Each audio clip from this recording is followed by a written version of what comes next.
ایک صوفی صاحب کے پاس ایک چڑیا تھی، وہ اسے پنجرے میں بند کر کے رکھتے تھے۔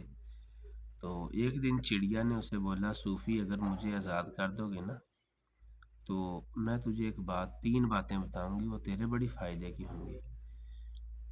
اس نے بولا، صوفی صاحب پہلی بات ہے نا جو، وہ میں آپ کے ہاتھ پہ بیٹھ کے بتاؤں گی، دوسری بات آپ کے سائیکل کے ہینڈل پہ بیٹھ کے بتاؤں گی، تیسری بات جو ہے نا وہ میں درخت کے اوپر جا کے بیٹھ کے بتاؤں گی۔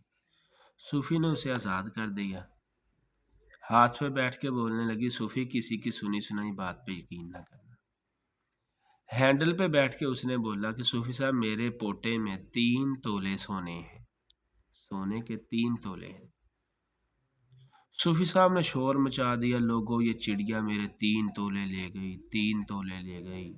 لوگوں نے صوفی صاحب کو پکڑا، پھینٹی لگائی، خوب ہڈیاں توڑ دیں اس کی۔ صوفی صاحب کے بیچارے کے ٹانکے لگ گئے۔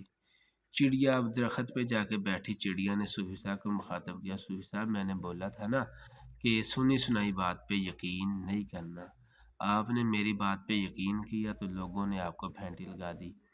جو بھی آدمی سنی سنائی بات پر یقین کرتا ہے اس کی ہر چیز تباہ ہو جاتی ہے، اس کی ہر چیز اجڑ جاتی ہے، یہاں تک کہ وہ اپنا گھر بھی نہیں رکھ سکتا، اس کا گھر بھی اجڑ جاتا ہے، اس کی قیمتی ترین متاع اس سے چھن جاتی ہے۔